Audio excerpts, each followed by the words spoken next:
Assalamualaikum warahmatullahi wabarakatuh. Bismillahirrahmanirrahim.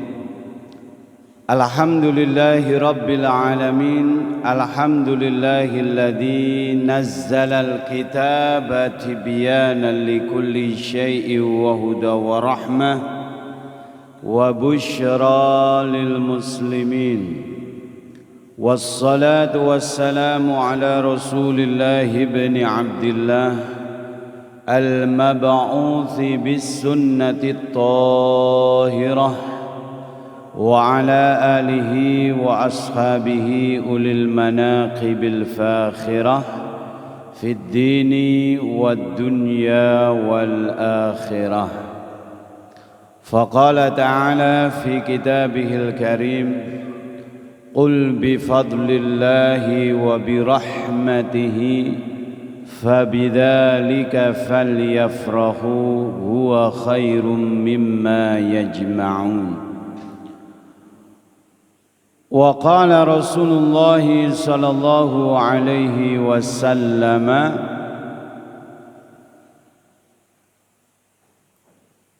Talabul ilmi faridatun ala kulli muslimin.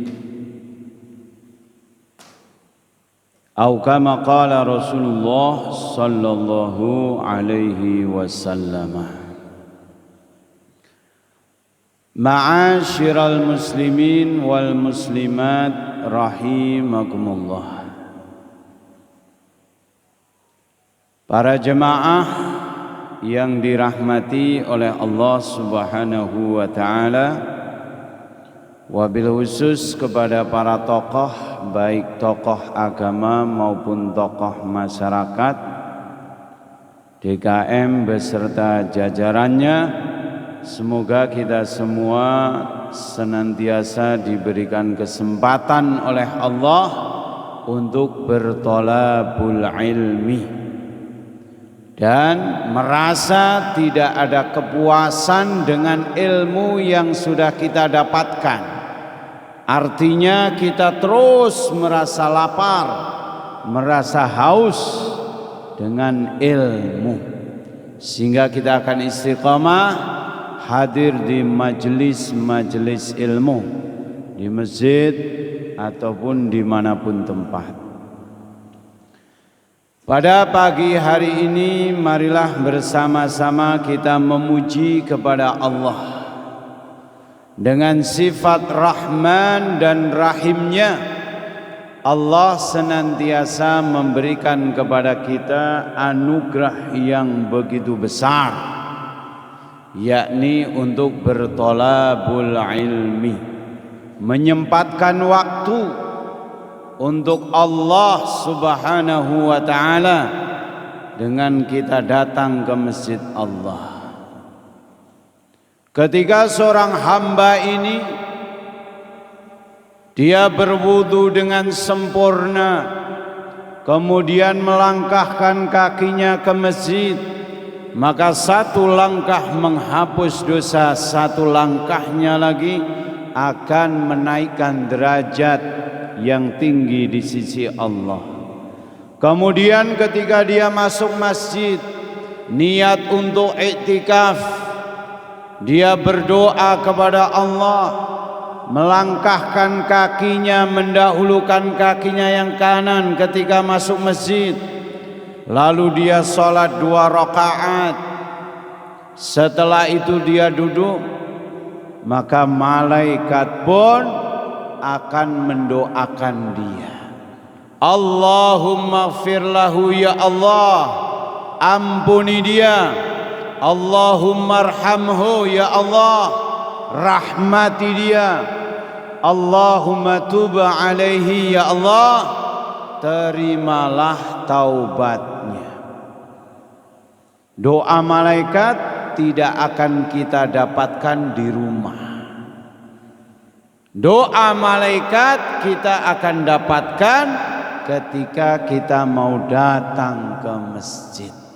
Bahkan ketika seorang hamba setelah sholat dia masih duduk di masjid,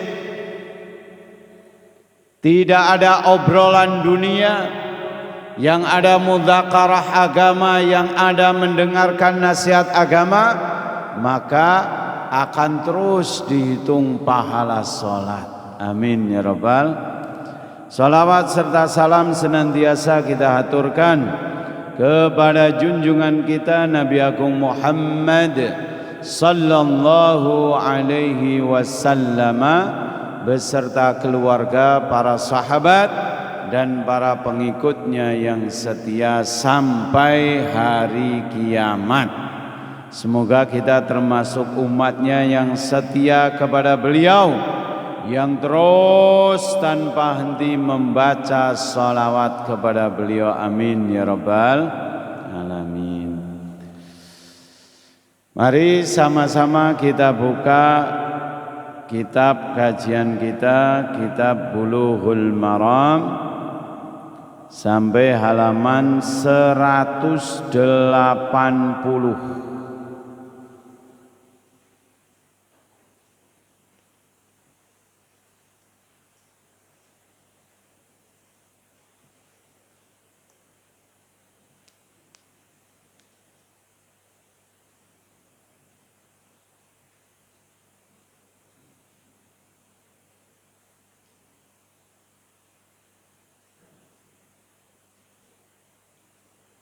Nomor hadisnya 392. Halaman 180, nomor hadisnya 392. An Abi Hurairah qala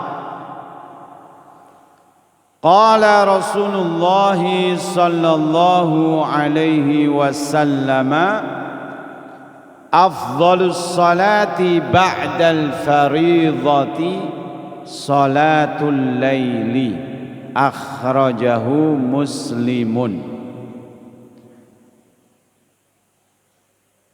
Dari Abu Hurairah radhiyallahu anhu, dari Abi Hurairah radhiyallahu an. Ada Abu Hurairah, ada Abi Hurairah. Tinggal bacaannya ini. Kalau di sini an Abi Hurairah, karena ada huruf jar di depan, ada an. Ini berarti Abi bukan Abu. Maknanya sama. Kalau diterjemahkan, Abi itu bapak, Hurairah itu kucing kecil. Nah, kalau kita terjemahkan ke dalam bahasa Indonesia, jadi maknanya kurang pas. Dari bapaknya kucing kecil, gitu. Nah, maka maksudnya adalah Abi Hurairah ini julukan. Nama aslinya Abdurrahman bin Sahar. Ya. Karena sewaktu Rasulullah sallallahu alaihi wasallam mendatangi, menyambangi Abu Hurairah, Abdurrahman bin Sahar, maka Rasul bertanya, apa ini? Maka Abu Hurairah atau Abdurrahman bin Sahar menjawab, ini Hurairah, ini kucing kecil. Bal anta Hurairah. Nah, kamu ini penyayang kecil, penyayang kucing kecil. Maka langsung julukan itu viral di kalangan sahabat. Semua memanggil Abu Hurairah. Maksudnya bukan bapaknya kucing kecil, tapi penyayang kucing. Kucing nggak boleh kita sia-siakan. Kalau mau kita pelihara silahkan. Kalau tidak, ya sudah, dilepaskan. Jangan sampai ngurung kucing di rumah, kemudian ditinggal pulang kampung, ditinggal keluar kota, sampai kucing ini mati. Ya. Ini akan menyebabkan kita masuk neraka. Aktsaru ahliya, kata Rasul, dan aktsaru ahliya an-nisa'u. Ketika aku melihat neraka, maka aku melihat kebanyakan penduduknya adalah wanita. Kira-kira wanita yang di sini apa bukan? Bukan. Ya. Yang mau hadir sholat subuh, yang mau ngaji masuk neraka, terus yang mau masuk surga siapa? Ya. Kenapa mereka kebanyakan penduduk neraka ini wanita? Disebabkan tidak patuh kepada suaminya, dan juga mereka ada yang mengurung kucing ya di rumahnya sampai mati. Naudzubillah. Tapi nggak usah berlebihan ini, pelihara kucing 2 ekor, 4 ekor, menghabiskan 3 juta, 4 juta per bulan. Waduh, berlebihan itu menurut saya. Jadi biasa saja, kalau mau dipelihara silahkan, tapi tidak usah berlebihan. Tapi kalau ngomong masalah hobi, ini lain lagi ya.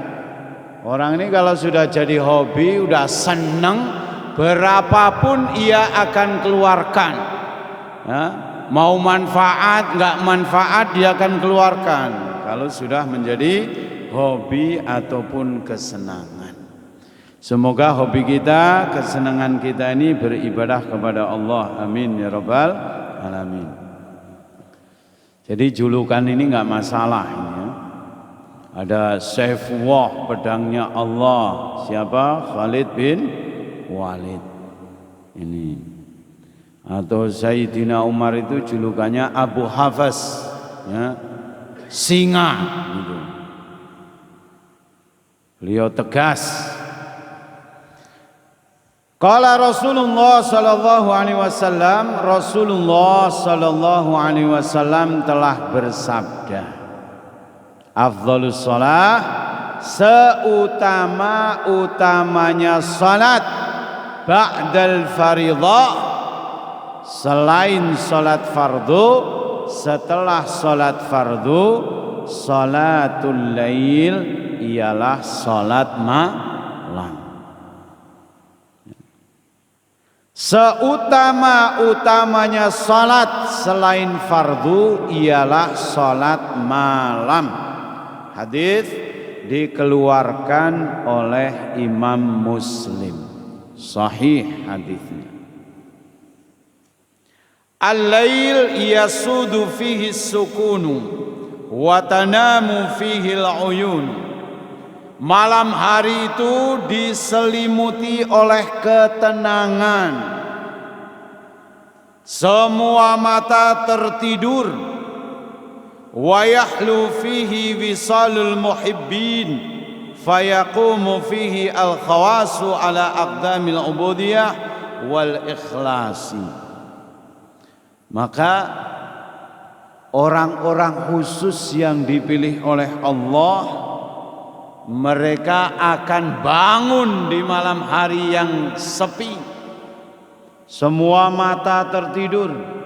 Ini mereka adalah pilihan-pilihan Allah. Salat malam ini pahalanya besar, tapi sedikit yang mengerjakan.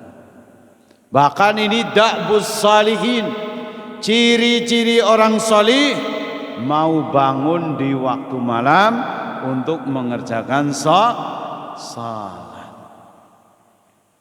Mereka berdiri dengan penuh keikhlasan.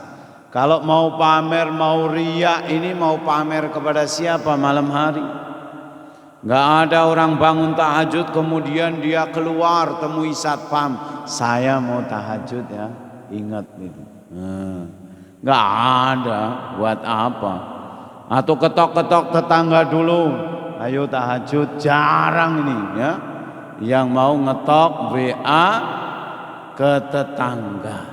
Ya alhamdulillah kalau di grup Al-Amanah ini ada yang ketok-ketok terus lewat HP. Amin ya rabbal. Semoga diistiqomahkan oleh Allah. Ini pahalanya besar. Tapi jangan hanya ketak-ketok lewat WA ya. Begitu yang lain bangun dia enggak tahajud ya. Dia hanya ngambil pahalanya orang-orang yang sholat tahajud. Jangan demikian. Walihada kanat salatul lail afdhalus salah ba'da salawatil khamsi. Untuk itulah, karena saking beratnya bangun di waktu malam, maka salat malam ini dikatakan salat yang paling utama setelah salat fardu. Maka di sini ada yang mengatakan salatul lail maksudnya adalah salat tahajud. Tahajud ini maknanya adalah seseorang menarik punggungnya dari ranjang. Artinya salat tahajud ini dilakukan setelah tidur. Ya.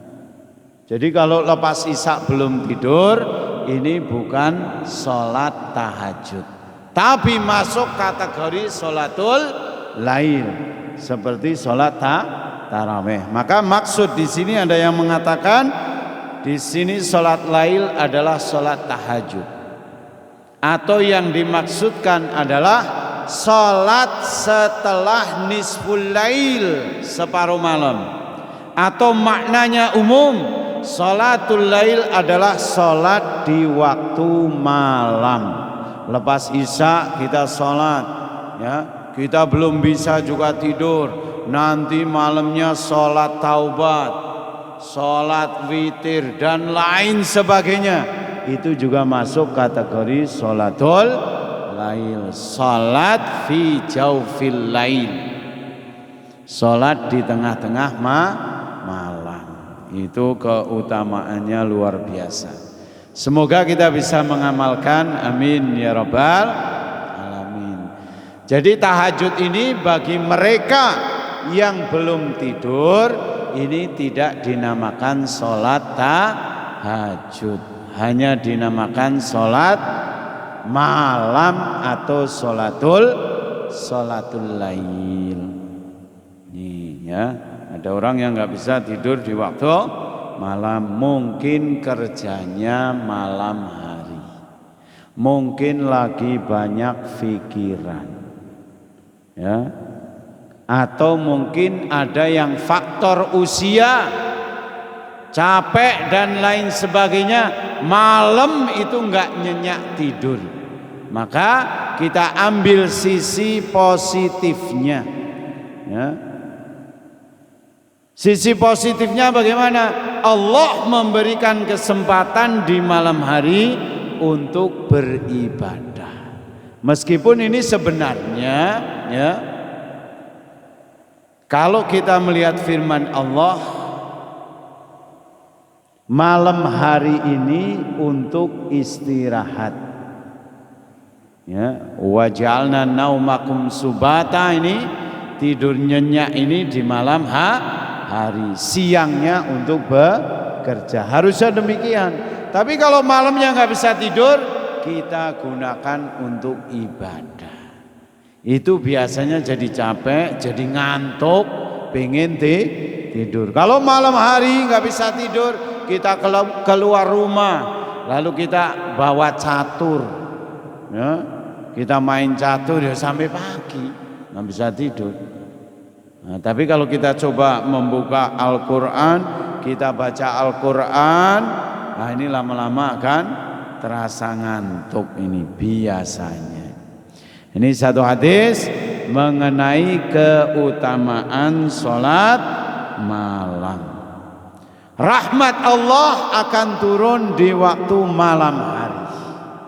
Rahmat yang khusus, ya, yang ada bedanya dengan rahmat yang turun di siang hari dan di waktu yang lain. Kemudian hadis berikutnya, sebelum saya lanjutkan satu hadis di atas, saya kira cukup ini. Kemudian hadis berikutnya, hadis nomor 393. An Abi Ayyub Al-Ansari, dari Abi Ayyub Al-Ansari. Kuburan beliau ada di mana?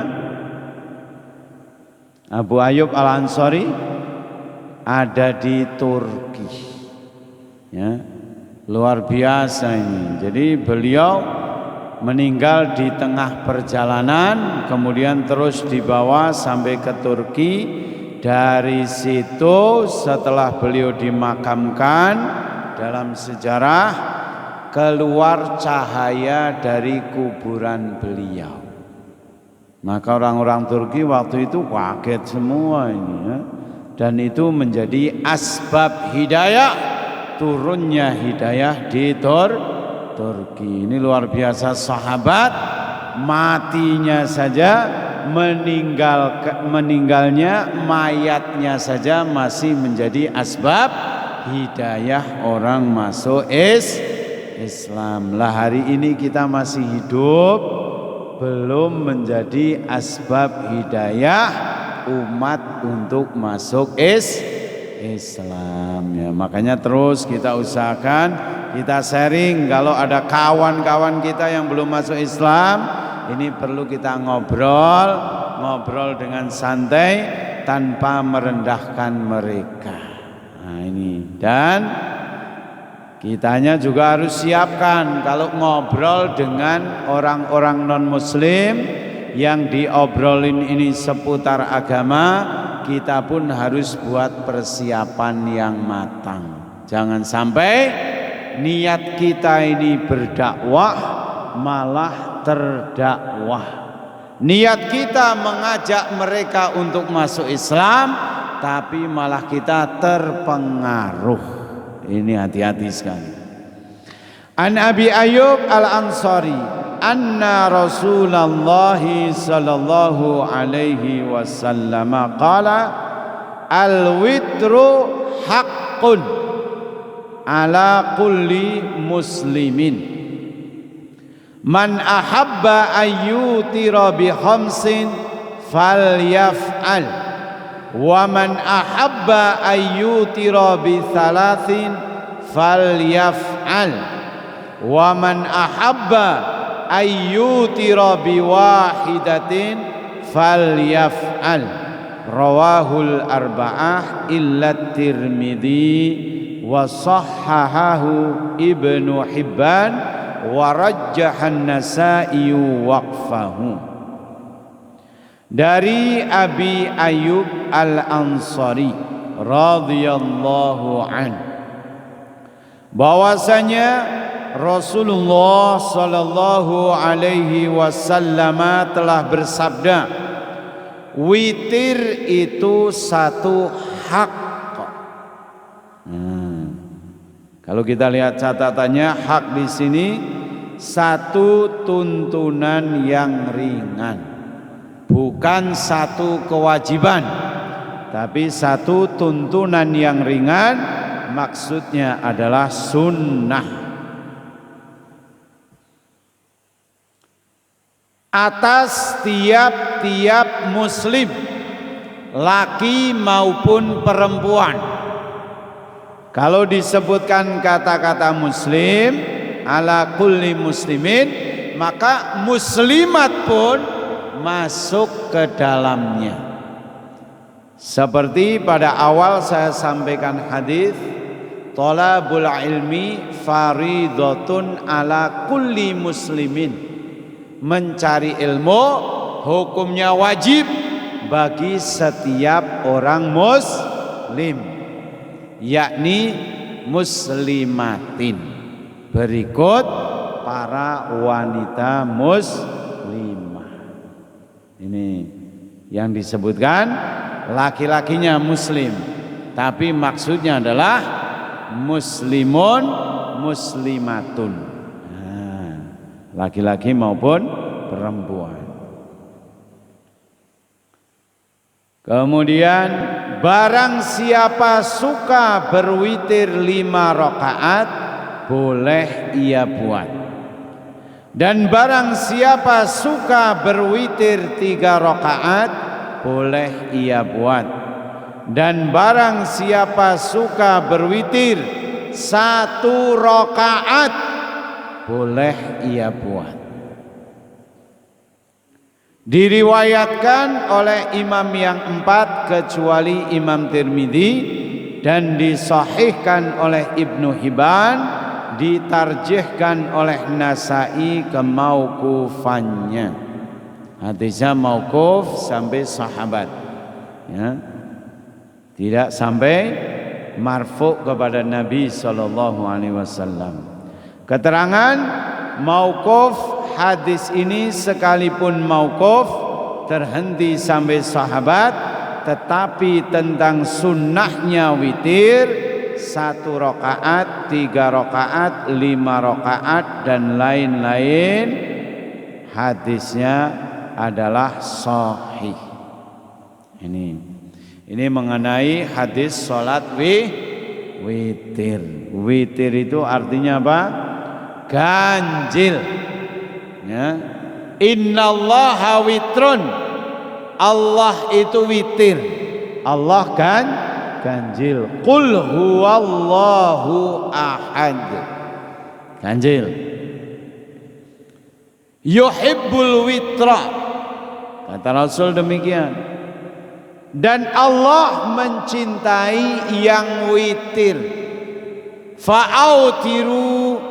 Maka kata Rasul, buatlah witir oleh kalian. Jangan lupa kita melaksanakan witir di malam hari setelah sholat isya. Jadi setelah sholat isya kita boleh langsung sholat witir.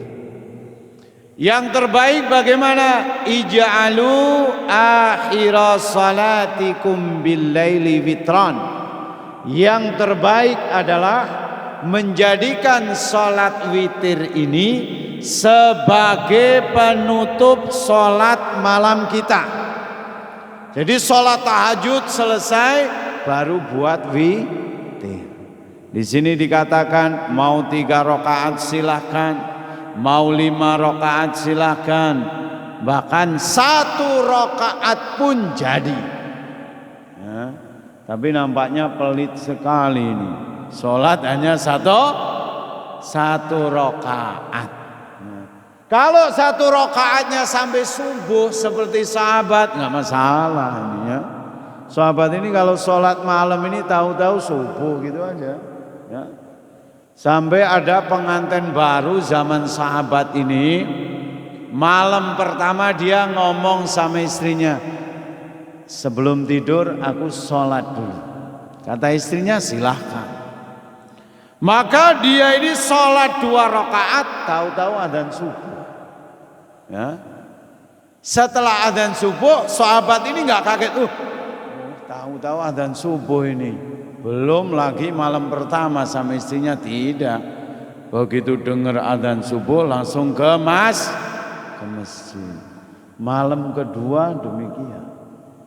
Izin sholat 2 rakaat sampai subuh. Lah kalau kita sholat sampai subuh mau baca apa? Kan kadang itu pikirannya. Ya baca Al-Quran. Malam ketiga sama ini. Ya, sholatnya sampai subuh.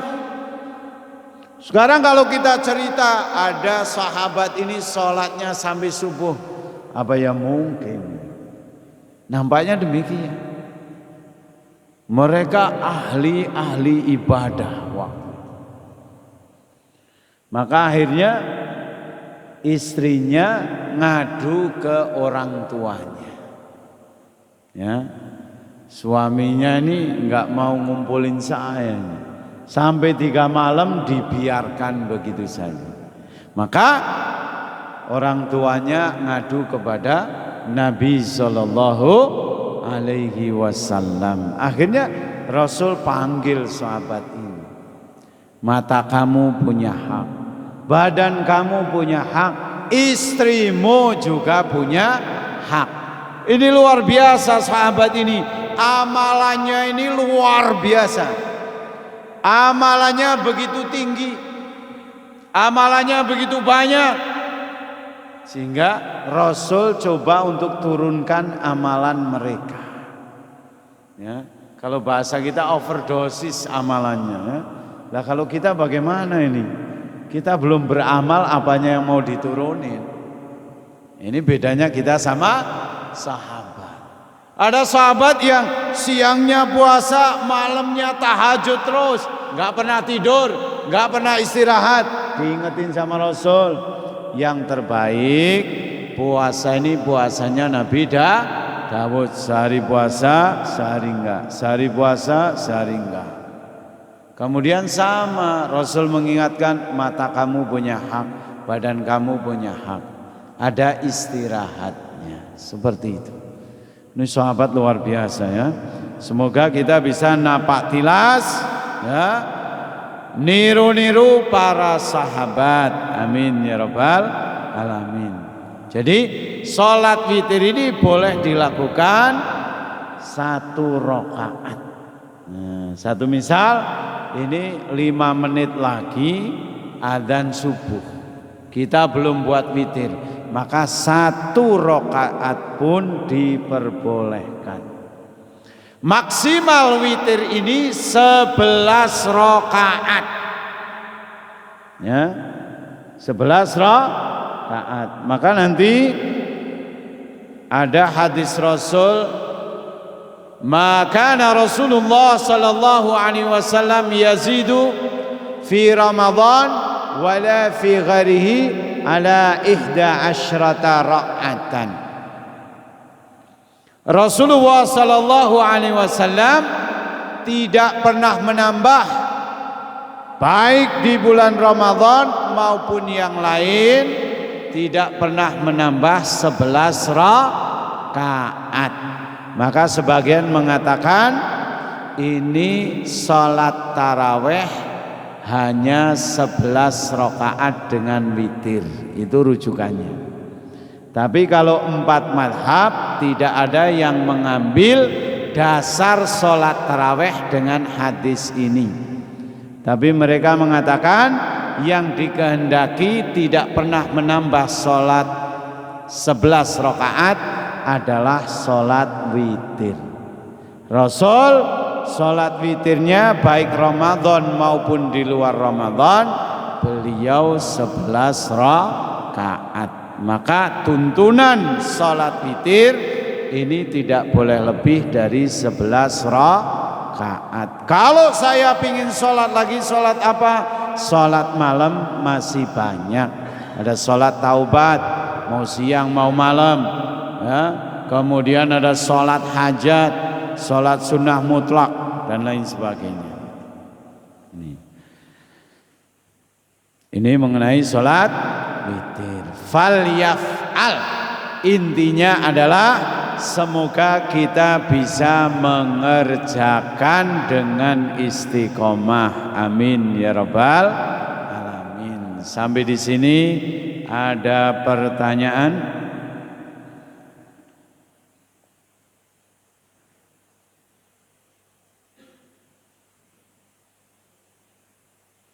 Kalau tidak ada, saya lanjutkan satu hadis lagi, masih mengenai salat witir, biar selesai witirnya.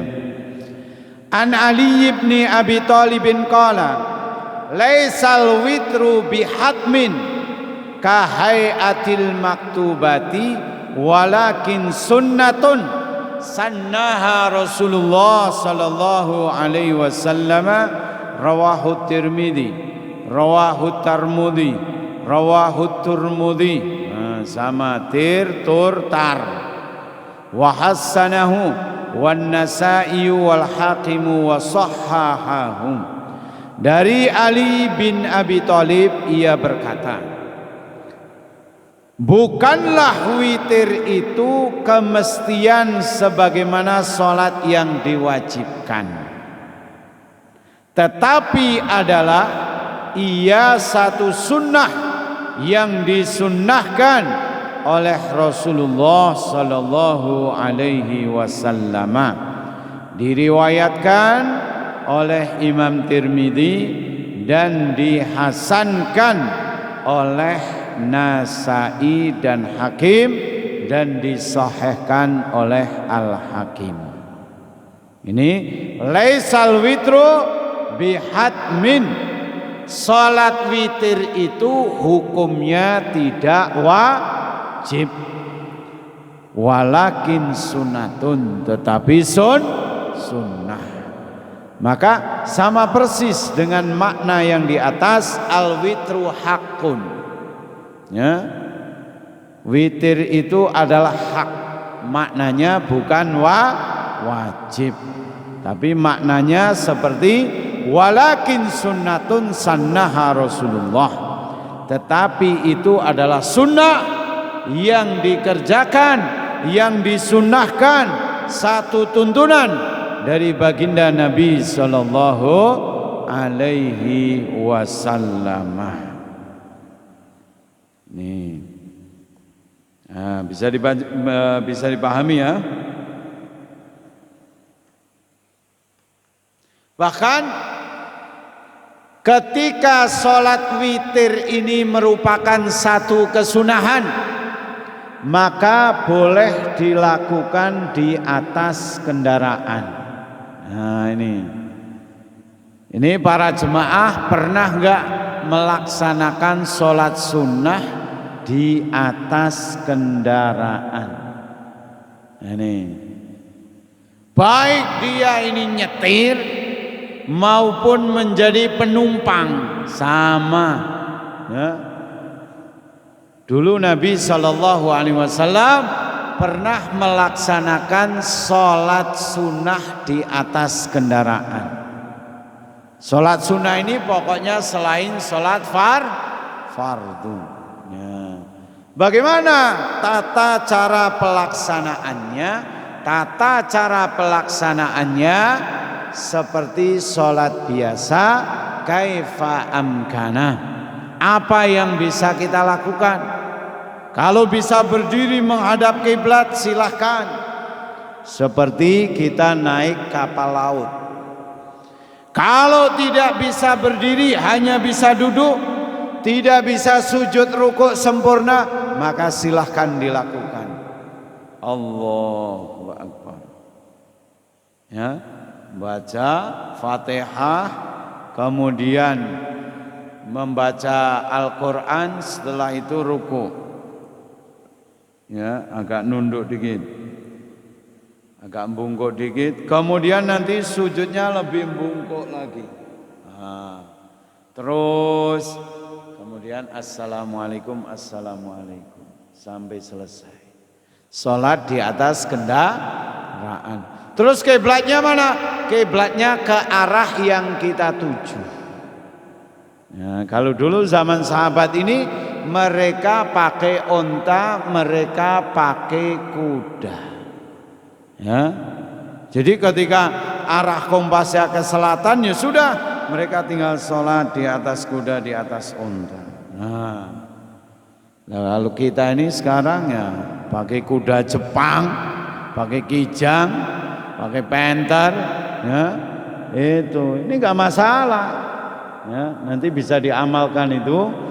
Sholat di atas kendaraan. Pakai motor bisa apa enggak? Bisa. Nah, ini wah nekat banget kayaknya ini ya. Ini bisa saja ini. Ini kalau mau coba silahkan. Mobil khusus yang paling enak ini ketika kita menjadi penumpang, itu enak banget. Bisa dipahami? Nah, ini 3 hadis mengenai sholat witir, dan masih ada sholat-sholat yang lain yang belum kita pelajari. Sampai di sini 3 hadis. Mungkin ada yang bertanya, silakan. Ibu-ibu.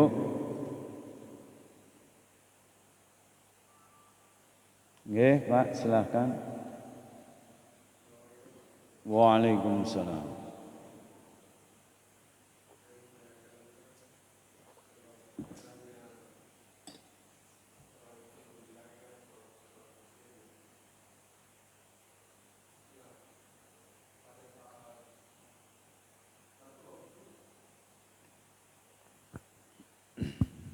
Nah, pada saat satu waktu terlelap tidurnya sampai mungkin salat subuhnya juga terlambat sedikit atau masbuk. Apakah tidak bisa kita sholat witir setelah sholat fardu itu, sekalipun hanya 1 rakaat? Terima kasih. Ya. Assalamualaikum warahmatullahi wabarakatuh. Waalaikumsalam. Jadi kita sudah istiqomah melaksanakan sholat-sholat sunnah. Witir kita biasa laksanakan. Satu ketika mungkin karena capek, ya, habis kerja, perjalanan jauh, lalu kita terlelap tidur sebelum membuat witir, bangun tahu-tahu udah subuh. Apakah bisa kita menggantinya di lain waktu? Ya. Maka sholat sunnah yang biasa kita kerjakan, nih, sholat sunnah yang biasa kita kerjakan, tahajud, witir, dan lain sebagainya, ketika terlepas, maka sunnah untuk mengqadha'nya. Ya, ini menjadi kaidah. Jadi saya mungkin pernah cerita berapa tahun yang lalu, ya, atau mungkin tahun kemarin atau kemarinnya, wallahu alam, saya lupa kapan tepat waktunya. Dalam satu riwayat, Nabi SAW bersafar dengan para sahabatnya. Maka di tengah perjalanan karena capek, mereka buat atau berkemah, ya, membuat kemah. Kemudian Rasul berpesan kepada sahabat, ya, hendaknya ada yang berjaga. Kemudian tugas dia nanti membangunkan kawan-kawan yang lain untuk melaksanakan sholat subuh. Maka karena saking capeknya, yang ditugaskan berjaga pun ketiduran, lelap semua mereka ini. Maka yang pertama kali bangun adalah Nabi Shallallahu Alaihi Wasallam. Sedang sinar matahari sudah menyinari punggung beliau, ya, alias kesiangan. Berarti Rasul pernah kesiangan? Pernah 1 kali, dan ini untuk syariat agama kita. Bukan terus, wah Rasul aja pernah kesiangan, berarti kesiangan itu sunnah. Ngawur itu, ya. Ini sekali Rasul itu, dan hadisnya sahih. Maka Rasul minta supaya semuanya dibangunkan.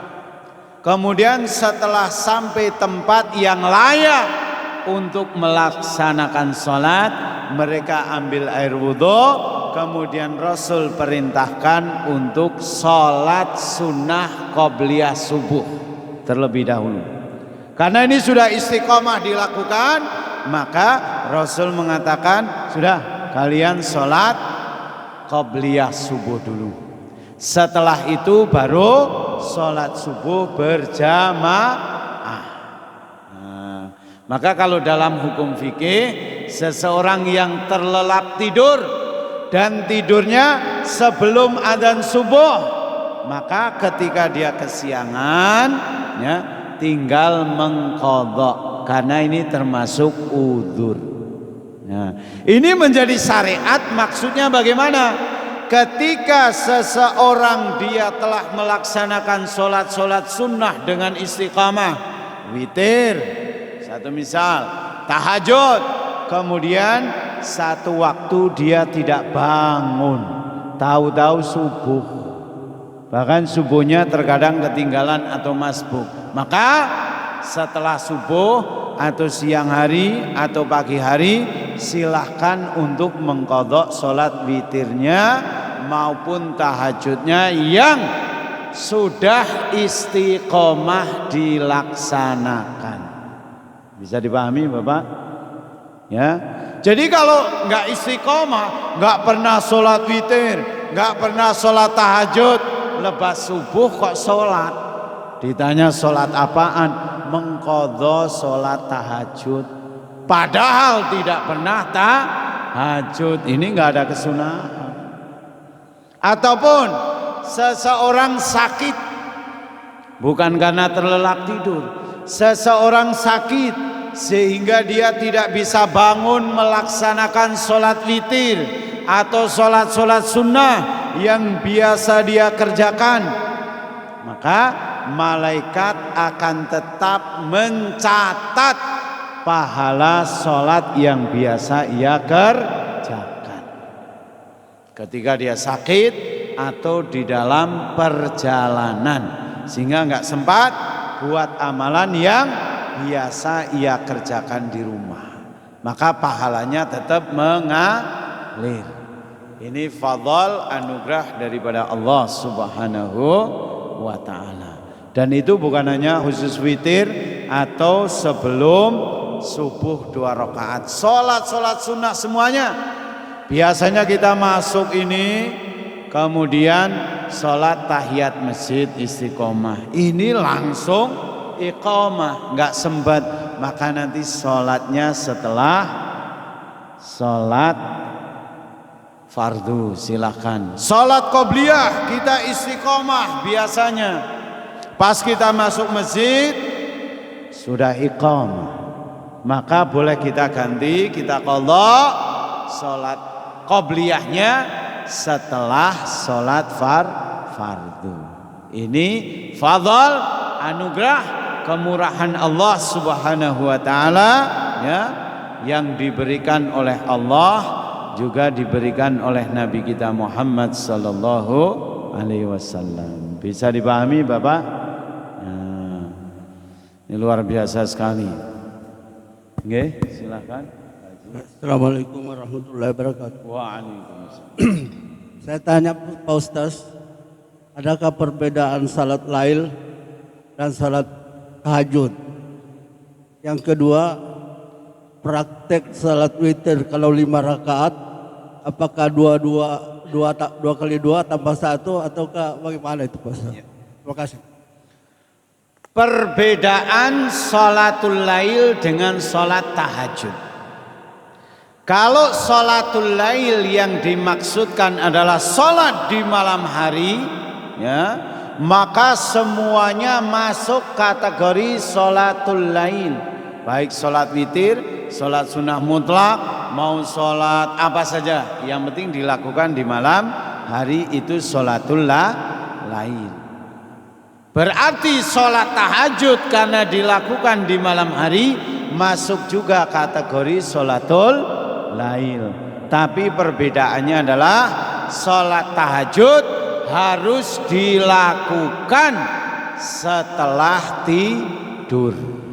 Nah, sekarang kalau tidurnya nggak telentang gini, nggak baring, hanya tidur dengan posisi duduk, maka ini pun sudah dianggap tidur. Tidur ini beda dengan ngantuk. Kalau ngantuk ini masih mendengar perkataan orang yang di sebelahnya meskipun nggak nyambung. Ini ngantuk. Kalau tidur itu sudah nggak mendengar apa-apa, ya. Kalau lagi Jumatan tidur ngorok, disenggol, tidur enggak, ngantuk doang. Oh, sampai dengkur bilangnya ngantuk, nggak mungkin itu ya. Ditanya khotib itu khutbah apa, enggak dengar, berarti tidur. Kalau khotibnya dia masih dengar meskipun nggak nyambung, ini ngantuk. Ya itu. Jadi sholat tahajud masuk kategori sholat malam seperti itu. Tapi perbedaannya yang tadi. Kemudian sholat witir ini kalau dikerjakan 3 rakaat, 5 rakaat, bahkan 7 rakaat, 9 rakaat sampai 11 rakaat, kaifiyahnya yang bagus bagaimana? Yang bagus adalah 2 kali salam. Makana aktsara fi'lan aktsara fadlan. Semakin banyak yang kita lakukan dalam sholat, gerakan dalam sholat, maka semakin banyak pahalanya. Jadi 2 rakaat salam, 2 rakaat salam, 2 rakaat salam, yang terakhir 3 atau yang terakhir 1. Silahkan. Kalau mau dikerjakan 11 rakaat, 5 rakaat dengan 1 salam juga tidak masalah. Jadi silakan ya, kaifiahnya 2 rakaat salam, 2 rakaat salam, silahkan. Kalau lepas isya kita sudah niat, saya niat sholat witir, baru 2 rakaat, kemudian dia tidur, maka nanti malam tinggal nambahi 3, 1 ataupun yang witir. Kalau lepas isya ini dia sudah buat witir, sudah 3 rakaat, maka malamnya enggak ada witir lagi, ya. La witroni fil lail, tidak ada 2 kali sholat witir di malam hari. Kalau tadi sudah 3 rakaat, kemudian nanti 3 rakaat lagi malam, berarti bukan witir, jadinya genap, jadi 6 rakaat. Bisa dipahami? Cukup Pak Haji? Sekian yang dapat kami sampaikan. Semoga 3 hadis ini mampu kita amalkan. Amin ya Rabbal. Ngaji itu gampang, tinggal duduk sambil minum, makan roti, mendengarkan. Yang paling berat nanti kita amalkan. Supaya kita ini enggak terlalu berat untuk mengamalkan, kita sampaikan kepada kawan-kawan kita pentingnya sholat witir. Kalau kita sudah menyampaikan, malu kalau kita tidak melaksanakan. Berarti kalau malu sholatnya enggak ikhlas. Ikhlas dan tidak urusan kita dengan Allah. Pekerjaan kita ini adalah PR kita amal, ya, ikhlas dan tidak Allah yang menilai. Insyaallah ya. Subhanakallahumma wa bihamdika asyhadu an la ilaha illa anta astaghfiruka wa atubu ilaih. Assalamu alaikum warahmatullahi wabarakatuh.